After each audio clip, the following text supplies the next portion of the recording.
1 kilo அரிசி இந்த மாதிரி உலக்கில் எடுத்துக்கணும். இதில் 2.25 உலக்கு 1 கிலோ அரிசி.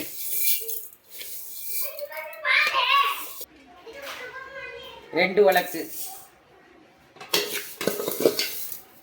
இதில் இவ்வளவு 1/4 உலக்கு. இது 1 கிலோ அரிசி. 1 கிலோ அரிசிக்கு உளுந்து 50 உளுந்து. 1 கிலோ அரிசிக்கு உளுந்து இவ்வளவு எடுத்துக்கணும். 50 உளுந்து. இந்த கையில் நல்லா ஒரு கை வரணும். ஒரு கை இருக்கணும் உளுந்து. அதையும் அரிசியோடையே போட்டுறணும். புழுங்கரிசி இந்த கரண்டியில் ஒரு இது ஃபுல்லாக தலையை வலிச்சு எடுத்துக்கணும். அதுவும் ஒரு கை இருக்கணும். எல்லாம் ஒன்றாவே ஊற போட்டுறணும். தனித்தனியாலாம் போட வேணாம். உருட்டு உளுந்து போட்டுக்கோங்க. வெந்தயம் இந்த அளவு போடணும். 1 கிலோ அரிசிக்கு நல்லா ஊறணும். ஊறி அரைக்கையில் இதில் இந்த பவுலில் ஒரு பவுல் சாதம் போடணும்.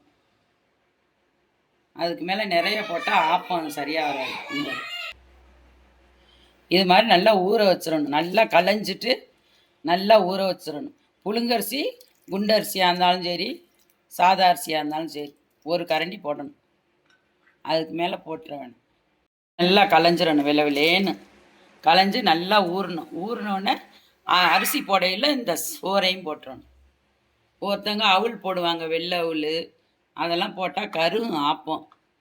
இந்த மாதிரி சாதம் மட்டும் 1 கப்பு போடணும். 1 கிலோ அரிசிக்கு.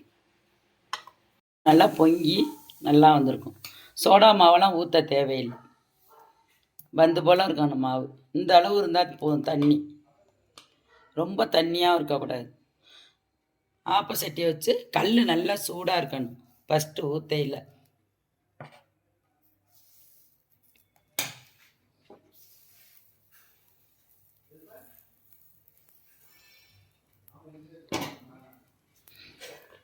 ஒரு 5 நிமிஷம் மூடி வைக்கணும்.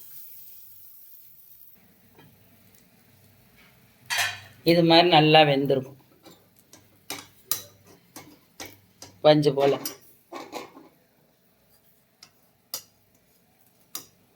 இது ஓட்டையாக இருக்கணும் இந்த ஓரம்னா. மறுபடியும் ஊத்தையில் எண்ணெயெல்லாம் தடவக்கூடாது. இது மாதிரி காட்டன் துணி எடுத்து நல்லா ஒரு தொடச்சிட்டு ஊற்றணும். இது மாதிரி சட்டியில் இப்படி அலச வரலன்னா இப்படி கரண்டியிலே இப்படி பண்ணி விடாம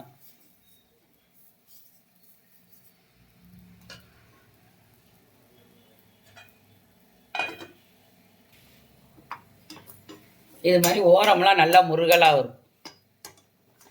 இதே அளவு போட்டுக்கோங்க ஆப்பத்துக்கு. இது மாதிரி ஆப்பம் முருகலாக வரணும்.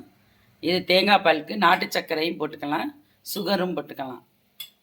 இதோட டேஸ்ட் நல்லா ஊற்றி சாப்பிட்டா பால் பணியாரம் மாதிரி வரும். இந்த வீடியோ பிடிச்சிருந்துச்சுன்னா லைக் பண்ணுங்கள், ஷேர் பண்ணுங்கள், சப்ஸ்கிரைப் பண்ணுங்கள்.